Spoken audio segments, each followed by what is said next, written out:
It's only natural. It's only natural to let your thing air out. It invigorates you.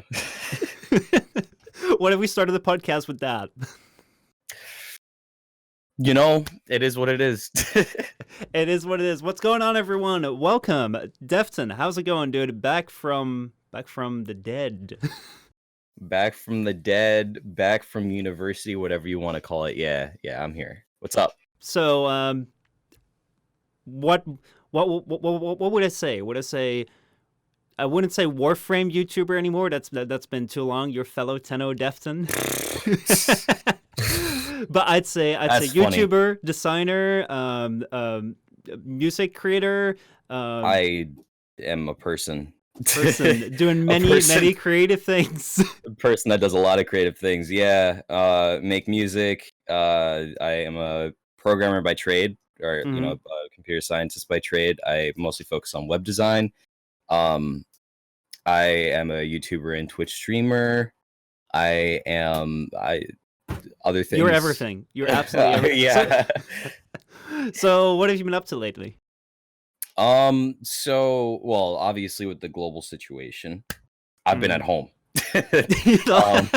Like most of us. Like almost everyone. But what I've been doing with my time is I was at university for a long time, as you know, Michel, but other people may not. I was at university, and that was taking up a ton of my time.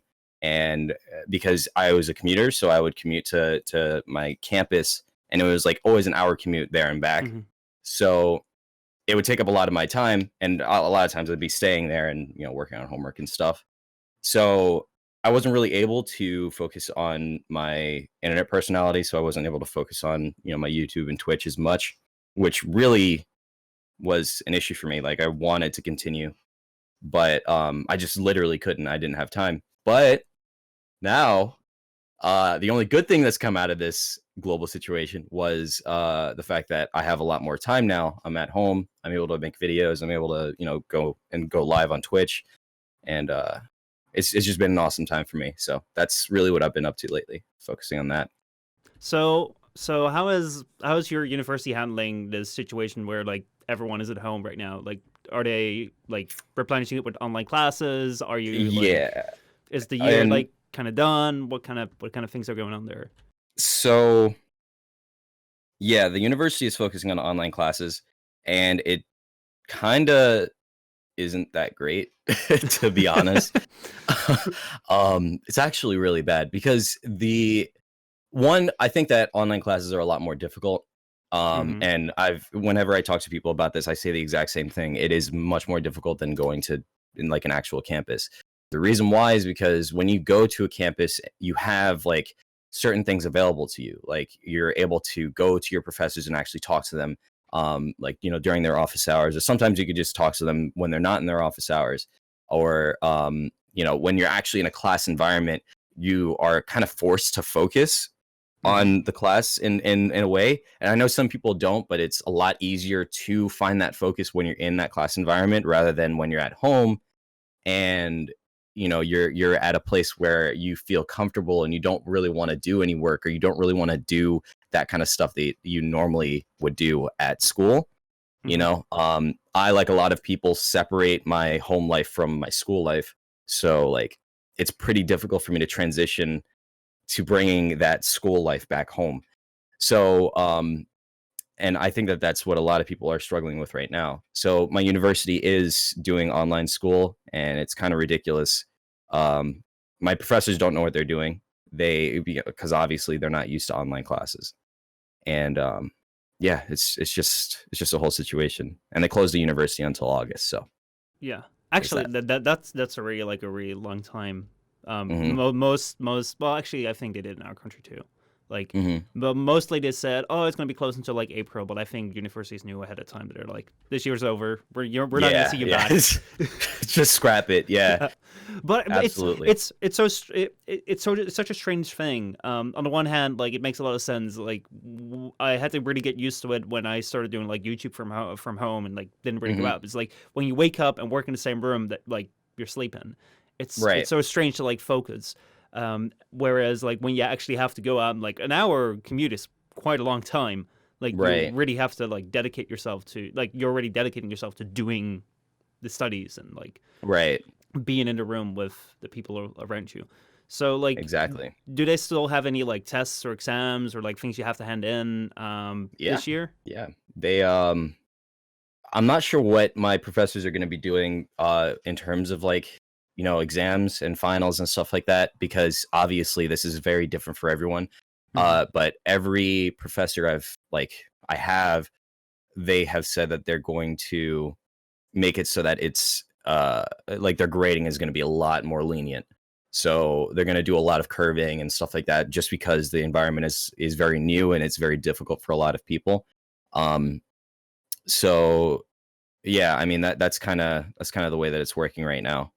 You know, Yeah, it's such a strange year. Like, when did you guys shut down actually? I think 3 weeks ago, 4 weeks ago. That's I've probably dude, I've around lost this. I've lost track of the days. Me It's been a too. while. It's Sunday today, isn't it? Or yeah, I think it Yeah, is. yeah, it's, Yeah, it's Sunday. Yeah. yeah. At It's this point, all I know is there's 3 days of the week: yesterday, today, and tomorrow. So I like that's that. that's literally it. So Oh man, it's so insane because like even during like holidays or so, like like how many like weeks you have until like school starts again, or you have people right. doing their jobs and people going out and planning Hmm. things. Like even that, it's not necessarily that everyone's at home. It's like Hmm. even like if you're on a holiday or like if you have a vacation, people are planning things. Like you're doing things with each Right. other. So like, oh, Hmm. let's meet up at this day. But like you don't even have that. Like every day is the exact same. I wake up, turn on my Exactly. computer, look at memes, and go to bed. Yeah. And I honestly, with that, that's the reason why I'm trying to um not only add variety to my days, but have like kind of a loose routine kind of thing. Hmm. So I'm not consistently doing the exact same thing every day. I'm always doing something a little bit different. So like for example, every time I do a video, I do a different topic. So there's that. That's like one little set of variety for me. But also each one of my streams, I do something a little bit different, or maybe one day I decide to cook and the other day I decide not to, or just stuff like that, where I decide to change Hmm. things up every single day, so it doesn't feel very monotonous. It kind of always feels different for me, because that's Hmm. important to me. Like that's something that, like me as a person, I realized that's what I want to have something different, like something unexpected every day, Hmm. so yeah. So about your videos, like I got to know Mhm. you in 2016, 17. Yeah, around Yeah, there. around that time, and then you were making like Warframe, Tenno challenges videos, where Yep. Tenno came from. Mhm. And lately you've been doing a lot of Division. Like, what have you been up to in the meantime ever since like moving on from Warframe? So, I moved away from Warframe in early 2019. Mm-hmm. And I wouldn't say I completely abandoned it. I just kind of put it on the shelf because there just wasn't really anything that was really intriguing to me. Like it just wasn't holding me anymore, and that's like a whole nother conversation. But um, so I left Warframe, and after that, it was really difficult for me to try and come back to YouTube. That was also one of the reasons why I wasn't really posting as often, because I couldn't find something that I wanted to do. I tried a bunch of different things, as you could tell from my, if you look at my channel, but there was a few things that stuck, but there was like a lot of things that didn't. So like for example, I did some videos on Anthem, and one of them actually did really, really well. It got like over 100,000 views, and I was like, wow, maybe I can keep on doing this. But um I I don't know, like that style of video, it took a lot of time to do. Like that video took Mm-hmm. me a long time to do. That took me almost 2 days to work on, and it just wasn't sustainable for me. Mm-hmm. So I kept on looking at different things. I was playing different games. I hopped on some Watch Dogs 2. I would do little pieces on that, or pieces on Watch Dogs Legion whenever that comes out. I played a lot of Smite. I played a lot of the Division 2 once that came out, and I kind of found a new love for that once this update, the most recent title update 8, came out. And because I picked up the Division 2 once it dropped. But yeah, I So mean, I yeah, don't know. It was kind of that's kind of where the Division 2 came from. yeah. So Once like that title update came out. Division Two is basically the world right now, but with more Mhm. guns involved. Yeah. Yeah. That's kind of the ongoing joke right now, the Division 2. Like on Reddit, there's a lot of people making jokes about agents were activated now because of the global situation. But yeah, the mods didn't like that. hmm So They yeah, didn't like the first one was set in New York. The second one Mhm. was Washington, and then Yeah. recently they added the like New York DLC added to the second one, the Right, right. Washington. They added another part of New York that wasn't available in the first game. I think it's Lower Manhattan. Mhm. So what was the thing that like attracts you to Division right now? What's the thing? What's the hot thing about it? Difficulty, in my Oh boy, opinion. didn't Warframe have that? That's funny. That's funny. Um, yeah, no, there's actual difficulty in the game, and it's not just like yes, there are bullet sponges in the game like that. That's an ongoing issue that they're trying to address. But what I found different is that in this game it feels more reactive, I guess. What I mean by that is if you go and fight against the AI, every single AI, like every single faction, feels different. That's one hmm thing. That's one thing that I noticed that not many other looter shooters have. So every faction feels like pretty different from one another. Another thing is that the AI is very reactive to what you do. So, um, like if you go behind cover, there are certain factions that are way more aggressive and they'll try and flank you and they'll try and get behind you and they'll, rush you and, stuff like that. But then there are certain other factions that play way more defensive and they'll go behind cover and they'll stay there and they'll use more tech to get to you. Like they'll use little drones that, drive over to you or fly over to you and drop bombs and stuff like that. Like it makes it so that you have to react to the gameplay a lot more than what I've experienced with other looter shooters such as Warframe. So Yeah, that's yeah. that's what really attracts me to the game. I agree. It's like I've played Division a lot when it came out, Division Two, and then like Mhm. when the update came around, I played a lot again because I kind of dropped in between. But Right. like the open world map where you're pretty much walking through what Washington is like or what New York is like. As Hmm. far as I would imagine, I've never been there, but like it looks pretty cool. And Yeah, just like it's actually they, very accurate. it is it? Yeah, yeah, yeah. It is. It is. It's actually very impressive. But yeah, continue. Are there any places where you've been like, oh shit, I've been there? Which aren't like the Yeah, general actually, like monument places, but more like yeah. sites straight. I've actually been to DC and to obviously New York because I actually live in Jersey for people that don't know. So I'm right next to New York. I visit there pretty often. And yeah, there are definitely a lot of places that I recognize, like in the game that are pretty accurate to how they look in real life. And I think that that's on purpose. I think they went around those areas and like actually like scanned them and put them in the game that way. So I think that's how they got their environments to look like that. That's honestly Yeah. pretty cool. I Hmm. wonder how they did it with all the traffic. Like if they did it right now, I would understand. Yeah, that's a good point. I don't know, but Maybe they Division got it done. 3, they're working on it right now. They're scanning the entire states. Maybe, The biggest maybe. open world yet. Um, but yeah, no, like what you're saying about like the enemy AI, like Mm, there's so much to think about within this game when it comes to like it's pretty much a cover game, which is unlike most like live surfers kind of like looter shooter games because they're right, your kind of right, like the god power, and here like you're really gonna have to take your cover or you're gonna get killed, right. and like you'll have different enemies that will just like barge in or like throw grenades at you, or Hmm. like you got to make sure that you know which ones are which and like how you're taking Right. them out. So what do you focus on right now with your Division videos? I saw one which was like Division 2 gets destroyed by Bungie. What's been Yeah. going on with that? So, there was a situation that happened earlier this week, and it was a damage glitch, and it was something that was pretty. I guess I don't know. I don't know how to describe it. It was very polarizing. Because the damage glitch basically allowed, it was really easy to do, and it basically allowed you to get like hundreds of millions of damage, right? And it Mhm. was, like I said, really easy to do. So um, people decide to exploit it. Obviously, that's what happens. And the devs were not very vocal about like not doing it. They posted something on their forum and they didn't post anything on Twitter, or they didn't say anything in game or anything like that.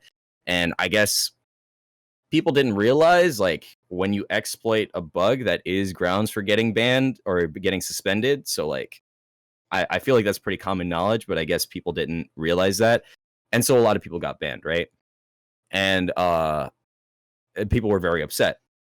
Now, what Bungie said in their recent weekly update, and this was after the whole situation that went down with the Division 2 and the bans and everybody getting upset and this, that, and the other.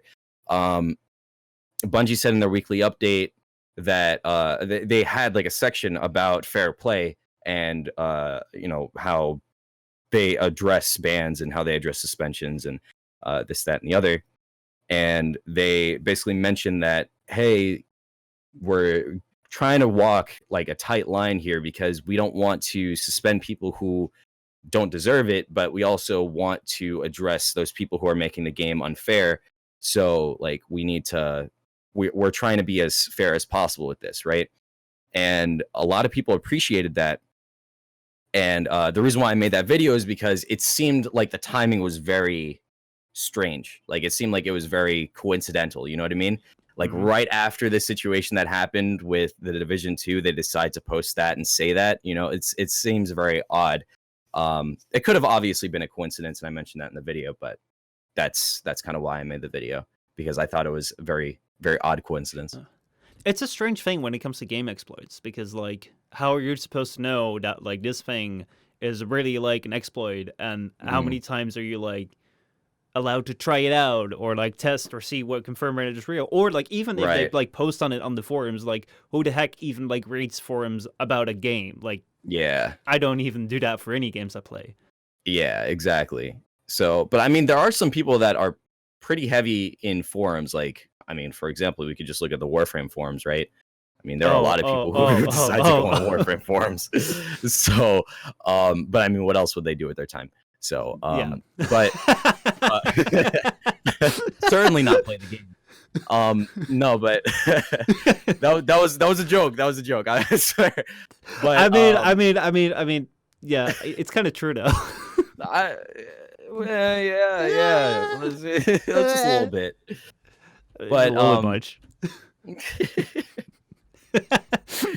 sorry. But yeah, I mean, there are some people that look at the forums, but obviously the majority of the player base doesn't, right? So Hmm. I think that Massive, who are the developers of the Division 2, for people that don't know, if Massive Entertainment would have been a little bit more vocal about, hey, like, we're potentially looking at bans, like we're gonna like ban people for doing this, don't do the glitch, like stop.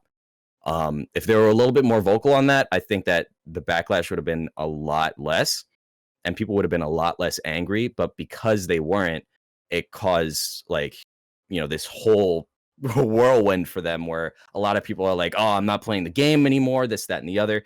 And it's really difficult to tell whether it's actually a vocal minority or if it's the actual majority. Do you understand what I mean by that? Yeah, well, Like, like most of the time, these gamer bans or like in general, this entire thing of like, oh, we're gonna boycott it. I'm not gonna mm-hmm, play it. I'm gonna do it. It's like mm-hmm. I can't seem to recall any single company that ever went under because people decided Because to of that. collectively boycott it. It Yeah. never works. Yeah. I mean, it sort of worked with Anthem, but Anthem was actually a garbage game, and Yeah. Oh, boy. so Was that that kind of there. didn't you like? Well, I think I played part in that too. Like wasn't it around the time last year where we were like, oh, Anthem is gonna be such a great Anthem's game. gonna be Let's just like great. Yeah. bank all our content on this, and let's Yeah. see whether we can start becoming an Anthem channel. And like I remember like buying the last pre-order I'll ever buy was Anthem. Yeah. I bought that one, Yeah. and it wasn't good. Yeah, that was the situation. I made a video about Anthem, and that was the Anthem video that actually got a lot of views, where I was talking about like I think that Anthem is actually going to be great. Um, Obviously that didn't come into fruition. That wasn't true. So I mean, but it is what it is. Hopefully Anthem 2.0, whenever they, do release that, whenever they release that big overhaul, the game will actually be good, because I am very worried for the looter shooter space right now. And actually I have a video coming out for that later on this week. Because as of right now, it seems like every single looter shooter that is out has its problems. Division 2, Destiny 2, Warframe, and obviously Anthem. Those are like the four big players right now, and well, big players, I should say. Anthem, I don't even know if it really is a big player anymore, but like those are the main ones that have, like, I guess, notoriety in the Hmm. space, right? And because of that, like they're kind of the ones that people look at, and they're all having some sort of issues right now, right? The player base is very angry at the Division 2. The player base of also of Destiny 2 are apparently pretty angry, from what people were telling me in my comments. Um, and obviously Warframe is, I don't even know where that game stands right now. And we all know where Anthem is. Yeah. So I something I needs to happen. I feel that like a lot of these games, with the exception of Anthem, which is kind of like, I mean, it came out last year, but like it's been Hmm. not great. Yeah. Like I feel that a lot of these games have been running for quite some time, Hmm. and like remember like a decade ago, we'd have to deal with like something like a franchise fatigue. Like you would have games that would have like the 14th or 15th entry in the series, and people Right. just would not be playing it anymore, because like why would you pick up a game when like it's like entry number 8 and all the other games are on previous platforms. Right. So I think that there is like a natural life cycle of series of games, and right now we're seeing games like these live service space looter shooter things where like they start off at some point and then they continue, like you can continuously build onto it, and like that's a great thing of this new internet thing, where like, Yeah. oh, we can add on more content. However, are you really going to start off right now as a new player in a game of so long ago? And like if you have been with a game like that for such a long time, Hmm. like a lot of these people are just like kind of forcing themselves to continue to play it. So Yeah. I feel like we're looking at like a franchise fatigue, where because we don't no longer have the need of sequels because they can just update it in real Thinking time. of, yeah. We're Right. just facing this time where like people are just like, I don't know what to do now anymore. And I'm really curious as to Yeah. like where developers will take this, because everyone seems to be facing sort of the same problem and no one is doing anything special about it as far as I'm aware. That's actually a really good point. I never really thought about that, but I mean, you're totally right. I think that it's with this whole, I guess, industry shift to live service games, and people just, or the developers just being able to update the game in order to keep people playing. Um, I think you're right. It will. It kind of is causing people to feel a little bit fatigued on these different franchises, because it doesn't really feel like anything substantial, like anything, um, I guess, like completely different is coming out, if that makes sense, because Yeah. they're kind of trickling out these updates, and they're little Mhm. bite-sized pieces of, like, I don't know, something that could be compiled into a whole new game. Mhm. So I mean, I don't know, that Well, it's like it's interesting. I think there are two main issues with that. With like on the one Mhm. hand, if you start out a game or if you start out some creative process, you don't know how well and how successful it's going to be, so you're going to have it planned at the start. Right. But that plan isn't going to last for like 5 to 7 years. You're Right. going to have to add on to that later on. So when you start out with a game like, let's take Warframe or Destiny or Division, like at Mhm. first you're gonna have like a base thing, and then something new will come out with like a revelation in lore or a brand new system which no one saw Right. coming, because you Mhm. already anticipated that beforehand. Mhm. And at some point, like you kind of have done everything. And like with Warframe, like we recently saw this railjack thing come around, which is like, oh hey, it's cool, but it's like it's a second space mechanic. We already had one, so like, Yeah. what are you gonna do with that? And Right. on the other hand, um, like uh, I also feel that like it's 7 years within, like 5 to 7 years within the game. It's like how long are people still gonna stay invested in like this one piece of media? I mean, this one piece Right. of this one franchise, and the entire goal of this live service idea isn't for you to buy the game. Like, it's not for Right. people to come around and buy it as it used to be beforehand. But right now, the goal is to keep people playing. And Keep people playing. I've really been hungering for like closed stuff games, like Outer Worlds, like Persona. Like those games are great because like you buy them, and the entire point of that game is to like give you a satisfying experience. They want you to have a great feeling when you play them and complete them. But these games Right. don't want to give you a satisfying experience. They want you to keep on playing for as long as possible, because the longer you play, the higher the chance that you pay money. And Right. therefore, their primary goal isn't for you to earn, for you to feel satisfied. Their primary goal is for you to keep playing, and thus, like, you'll always have these things where there is more, there is Right. more, and no matter Yeah, how many yeah, hours yeah. you put into it, there is always fucking more. And after a Yeah. while, I just like I can't handle that anymore. Yeah. No, and I completely get that. I agree. What do you think that they can do in order to make it so that it's more appealing?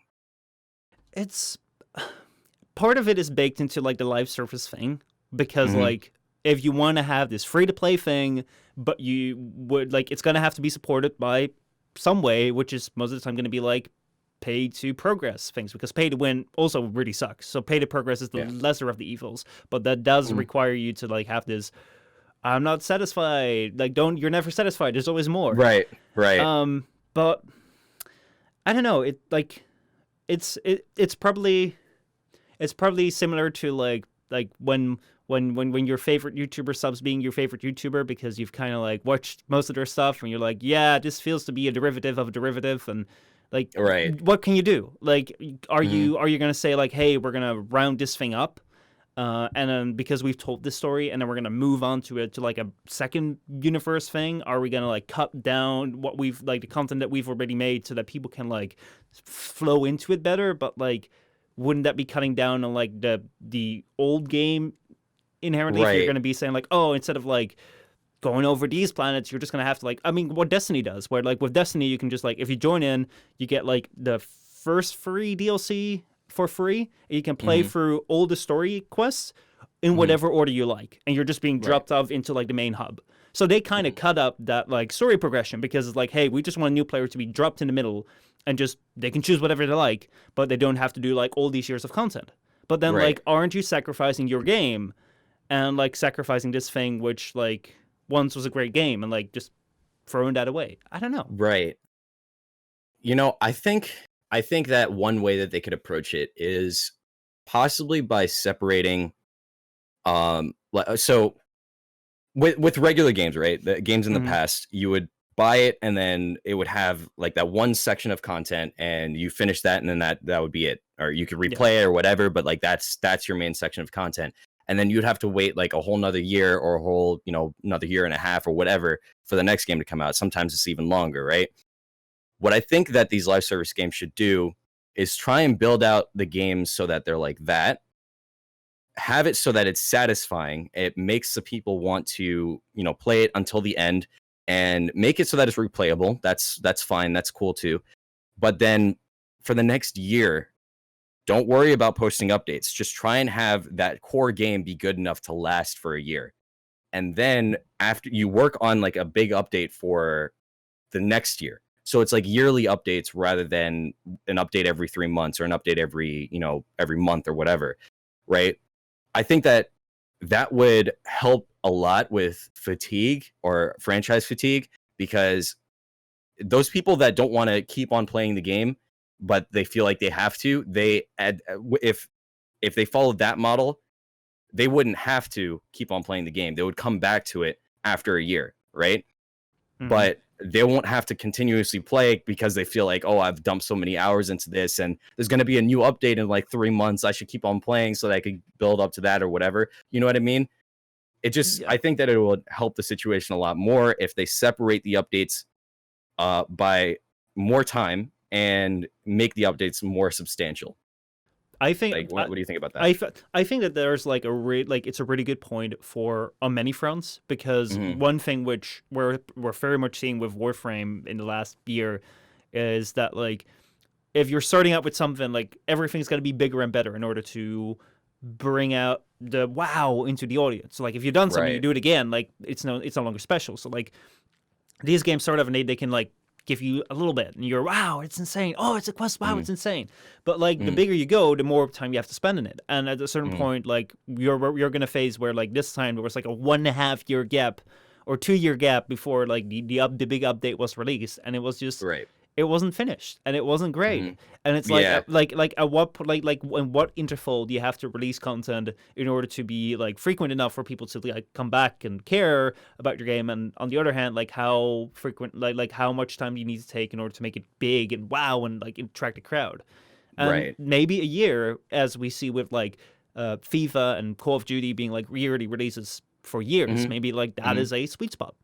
I can definitely agree with that. That being said, I do think that like yes, it's a really good thing what you say about like fatigue players, Mhm. because like people being said like, hey, the next thing is going to come out in a year. You can just go away, just fine. Don't worry about it. Everything will be the same until in a year from now. So don't worry. That'd be good for Right. these people. Like I think it's generally more healthy for a lot of people, but Mhm. I don't think it's in the best financial interest to these companies because I don't know. Did you hear the story about the Australian guy that spent over $200,000 on a mobile game? No, but that is ridiculous.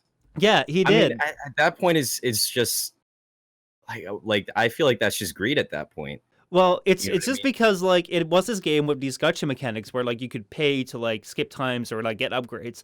And the Mhm. reason why like this story broke was because on a game developer conference, this was shown off as like a really proud Like display of thing, like yeah. yeah Oh my god. how well this game had like made money because like one year just spent over two One hundred year just thousand spent over dollars. $200,000. That's not something to be proud of, in my Yeah. opinion. I mean, Yeah. that's So like keeping people around until they're fatigued, it's like yeah, it's not good for the people, but like how many players do you think are within these games that are so passionate about the game that they'll stick around and even when they're done with it and are still spending money? Like I think it's a big number of people, a big number of the players that are also already spending money that will stick mhm, around. So like I don't know whether there is like incentive for people to like adopt a mechanic like this when they're like looking at the financial side of things. right. Well, I think that there's still a way for them to do it if if they focus on like cosmetic updates throughout the year, or they have something like small, maybe every few months or every half a year or something like that, where people can spend money on it, but then they are really focusing on that big update at the end of the year. You know what I mean? So, but I don't know. I feel like that'd be pretty difficult for them to map out and to do properly. So I don't know. Yeah, It's just an idea. it's it's a new time. It's a different thing, and like I think we're moving into a phase which is interesting to see what people do. Thankfully, Yeah. I'm not in that business. I'm in an entirely different business, Yeah. Right. so it's not our job to worry. Speaking of things to kind of worry about, though, Mhm. you said you're pretty close to New York. What's the situation been the last few weeks, the last week, the last few days? Actually, for me, it hasn't really been anything too. It hasn't really been that bad. Mm-hmm. For me, obviously, people who know the situation in New York is pretty dire. They are like only like a few thousand behind Italy, um, and I think that that's insane. Mm-hmm. But in here in Jersey, it's actually really not that bad.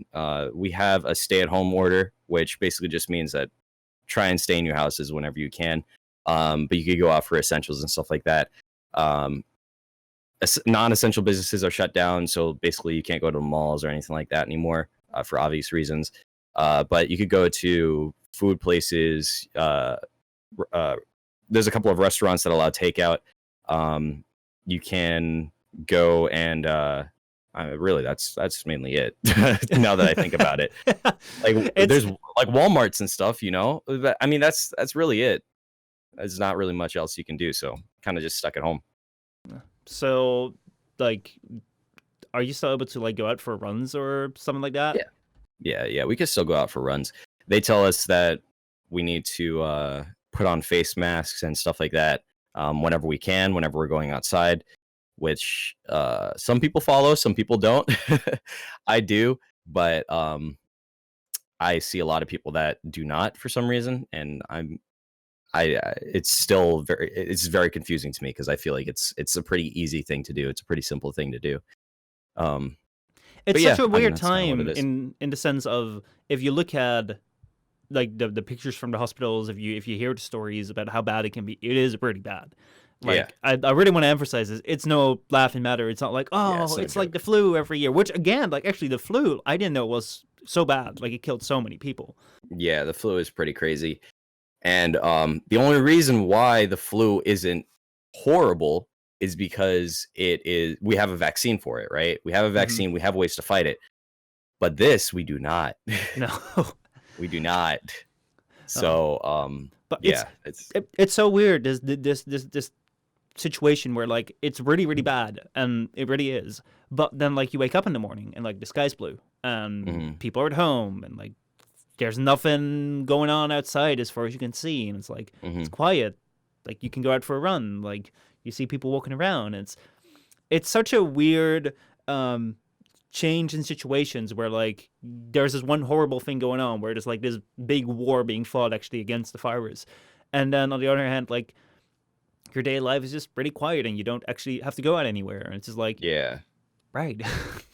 Yeah, I kind of agree with that. There's kind of a duality between like I guess the chaos of this situation, and then there's also kind of a piece of being able to be at home and kind of just be to yourself. As long as you're not, I feel like if you're not struggling with money, because people who are actually struggling with money in this situation, that that it must be very difficult. But um if you're one of the lucky ones who don't have to feel as worried about that, and the government is, well, at least in the United States, are kind of helping with that, then I feel like it's kind of a peaceful time because you get to spend more time with your immediate family. If you have immediate family that you're able to stay with, you're able to spend more time on things that you wouldn't have been able to before.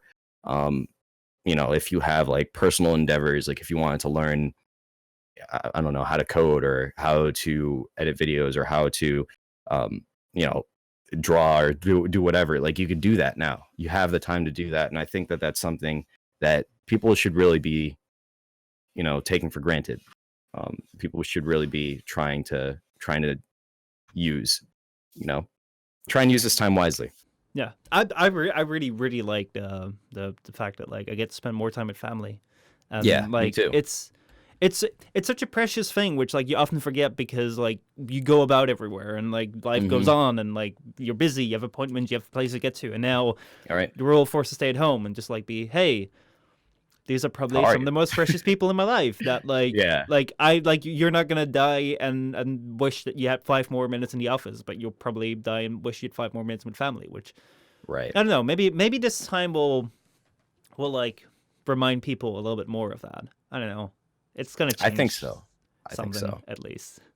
Yeah, absolutely. I mean, it's going to be a whole new world after this. Oh We'll yeah, see how it like happens. is it? This is the first time for me. I don't know for you, but for me, is this is the very first time that like I'm like consciously aware of where I'm like this is something like of historic proportions. I like this is gonna be something that like people are gonna talk about from years on For end. years. Yeah.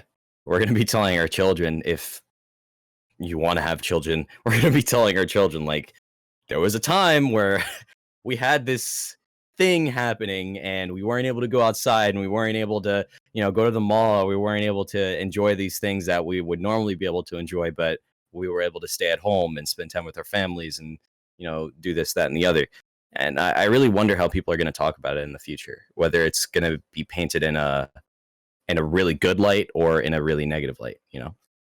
It depends on the results, I think, because Yeah. like I really wonder about the economic results, like how the Yeah. economy is gonna like do what it is. Like so many people that have like lost their jobs, but also like entire industries, like the airline industries, like the offend industries, restaurants. Like even if in the foreseeable future, like we're gonna see an end to this like big peak of the situation and people can go outside again. Like how the hell are we gonna recover? Like, I don't know. I don't think that like everyone's just gonna like jump back and be like, oh, let's go have parties again and let's go and like hug each other again and like, I don't think so. Yeah, it's gonna be a different world. That's I mean, that's just the way that I see it. But I think that um, in a lot of cases, in situations like this, where there are recessions or where there are, economic collapses, that's usually where a lot of industry pops up. For example, in the last recession, that's where we got a lot of really awesome businesses like Uber Eats, or well, Uber in general, and just a bunch of other like online services. So I think that I think that it could possibly end up being good as long as um, I don't know. As I guess we'll see what type of industry pops up out of this, but I think that it could potentially lead to some really awesome innovations. We'll Yeah. see. I mean, like, I wouldn't necessarily say that like something good comes out of this situation because like Hmm. the amount of people that are dying, like that will never be worth the cost of whatever comes out. Right, right. But I think that like life will go on, and like it will probably go back to there being something good, and who knows what comes out of it. Absolutely. Speaking Yeah. of businesses, you starting a clothing brand like a year or so Mhm. ago, year or two ago. Yeah, about a year ago. I think I started it in May of last year. So yeah, almost a year. And it's been something very interesting for me. It's been a learning experience for me. The entire reason why I started it was because I wanted to learn about owning a like my own like actual business. I consider my YouTube and Twitch and stuff like that to be a business because it really is if you take it seriously. But um, I wanted to kind of experience what it's like to have a traditional business, I guess. Um, so with that, I actually, got an LLC, and I, spent money into it, and I got everything that I would normally need for a typical business, and I wanted to experience that and see how that went. And it was definitely a learning experience for me, and I'm still doing it, obviously, but with the global situation right now, it's it's pretty difficult. Nobody's really buying clothes, but yeah, it's definitely really cool to see how people react to the brand, and what we're doing. So yeah, So like as far as I remembered, like you already had like some pretty good looking merch, thank like you. Yeah. YouTuber merch, which mostly like Hmm. you did like the standard YouTuber thing, which is like print on demand, right? With Hmm. one of the bigger companies. Yeah. So how did you like what is the difference from like when you did that and then like started moving on to like doing your own brand? Like what kind of steps did you need to take, which were a different approach to like what you mostly did as like a YouTuber that has merch? So there's a lot more money involved, I would say. You have to spend more time focusing on, uh, like looking at products. Like you have to try and talk to the manufacturer, and um, tell them exactly what you want, where you want it. You have to get samples from them and tell them, no, I don't like this fabric, or no, I don't like this. Um, I don't like where this thing is placed. I don't like the type of ink that you used here. I want a different color. I want, this, that, and the other. So there's a lot more intricate details that goes into this, because at the end of the day, if the clothing doesn't match like how you feel, or like what you actually want to represent with the brand, then it's not it's not worth it, right? So there's just a lot more money and time involved when making a full clothing brand, rather than just selling merchandise on YouTube. Also, just like making different designs that aren't matched to a pre-existing brand is a lot more difficult, I would say. Trying to like come up with that identity for something completely new, rather than having your YouTube personality, or your Twitch personality, whatever. Um, like it with that, if you already have a pre-existing brand, right? You already have pre-existing idea. So coming up with something completely new, and something that you're not really sure if it's gonna attract people, is really difficult. And that's one thing that I've learned throughout this experience. Like a lot of stuff about marketing, a lot of stuff about what attracts people, a lot of stuff about like what draws people's eye, and that's something that I am eternally grateful for. Like that's an experience that I'm very happy that I was able to get. So how did you start out with that? Did you have an idea of like what you wanted your brand to represent, or and like did you have an idea where to start with like finding manufacturers, like have like what kind of designs you wanted to make? Like where do you Yeah. start? Yeah. So the way that it started was like one day I was just like, you know what, I kind of want to make a business. Like I want to make a traditional business, right? Like I said before. And I eventually landed on, maybe I should try clothing and see how that goes.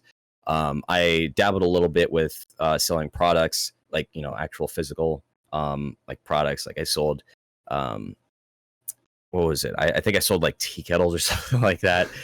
And I made some money with that, but that's not really what I wanted to do, right? Um, so I was like, okay, let me do clothing because I used to be an artist, and I have like a little bit of an eye for design, right? I like to say that I do. So I decided to go with clothing, and I was talking to my girlfriend, and she randomly said the name like bad quality. I forgot what it was. Uh, I think we were just having a conversation about different business ideas, and she was like bad quality. I was like, huh, interesting. And then I started thinking about it more, and I was like, you know what? That's actually a pretty interesting name. It catches people's eye, and it's a little bit like it's a little bit of a play on words. So let me try going with it, right? And then I kind of just did it. I kind of looked up some manufacturers. I saw which one was kind of the best fit for me. Um, I tried some manufacturers in China, and that was cool, but it didn't really pan out as well as I wanted to. The problem with that is it takes so long for them to ship stuff, and I didn't really want that really long turnaround time. So I started looking more at clothing brands that were in the United States. So I eventually landed on one, and yeah, I mean, from there it was just doing a bunch of design tests, and getting a bunch of product samples, figuring out which one is right for the brand, and then eventually I contacted some designers. I had some design contests on the Instagram for it, which were pretty successful, and that's kind of where the brand started. And then how do And you do it with marketing yeah, and like selling? Like do you only have an online store, or do you also like sell it yeah. on different physical locations? So I don't sell in physical locations right now. I actually am planning on doing some like selling some of my product at Zoomies, because the brand is more focused on streetwear, and um, yeah, it's kind of skaterwear, but not really.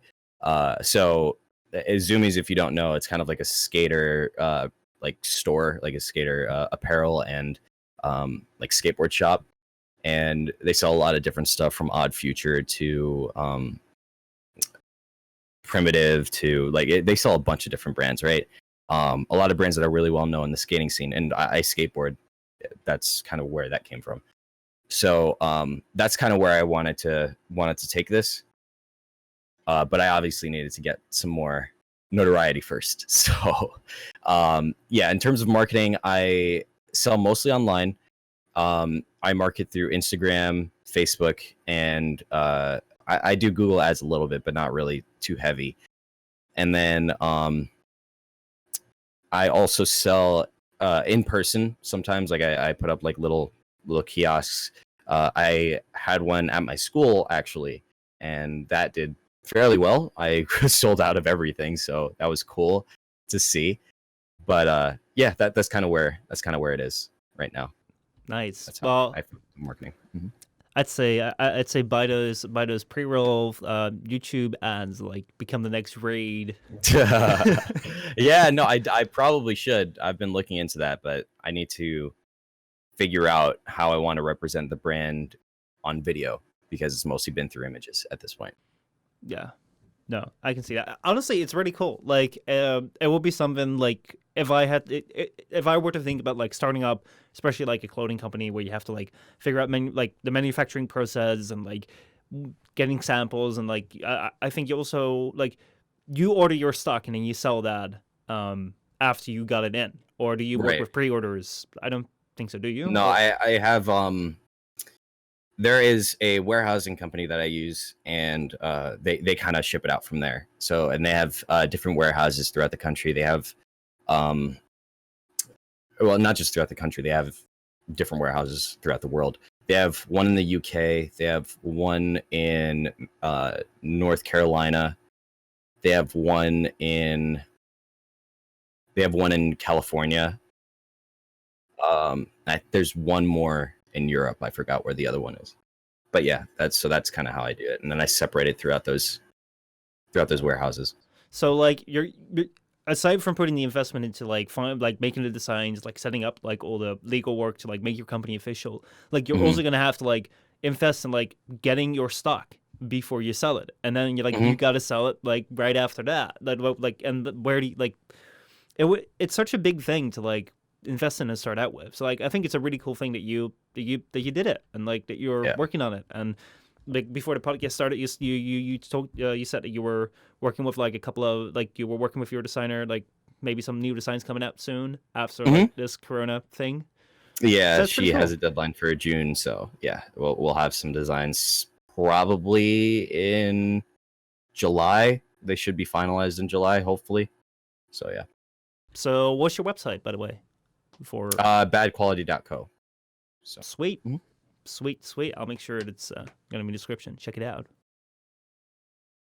If you want some cool apparel, yeah. Speaking of cool stuff you do, remember the Escaper channel? Hmm. Yeah, that thing is basically dead at this point. Well, wasn't that like one of the things that you were like, oh, this is the thing I'm going to start doing right after like I quit Warframe? Yeah, the reason why I actually didn't is because or that like that didn't pan out is because um I kind of slowed down a lot in terms of making music. Like I still make music here and there, but I don't make it nearly as much as I used to. And honestly, I kind of miss it, but at the same time, it's just something that like getting into the music industry was um very difficult. And anybody who's ever tried, I mean, it's very difficult to build up an audience and to, dip your foot into the music industry, especially in an underground scene. Um, so that's kind of why that channel kind of dwindled. Um, Mostly because I just didn't really post too often. So, yeah. Honestly, like the stuff you put out there, like I think you made like 2 or 3 songs you on there, and then you also made like a couple tutorials on like how to work within the software you use. Like Hmm. I enjoyed it. It was fun. Well, thank you. I appreciate that. Oh man, oh man, oh man. It's it's so funny to see like the different paths like you've taken like right like after like we had this time in 2017 2018 where we are like all making like Warframe content with like a bunch of like friends where we are like we had Cole, we had Yeah. Rob, and we are just like every day on that Warframe grind, and then like just to see where everyone pans out. It's so cool. I like it. Yeah, it is really crazy. But I mean, that's kind of how life is, You Hmm. you go on these different paths. Sometimes you continue down them. Yeah. Sometimes, there's a fork in the road and you take that fork, So, um I mean, it is what it is, and I think that where we are today is I think we're in a good space. I'd Yeah. say. Mhm. Yeah. Well, if we can enlarge hit space a little bit and move around again, that'd be welcome. That'd be cool. Yeah, that would be cool. That definitely So would yeah, be. Anyway, dude, thank you so much for joining in on the podcast. The second episode, I would say. of course, it was really fun. I really appreciate you for inviting me. Mm-hmm. I Thank you. appreciate having you on, man. That's it, guys. I'll see you all around. Have a great rest of the day. Stay at home, stay safe, and we'll see you around. Stay safe, guys.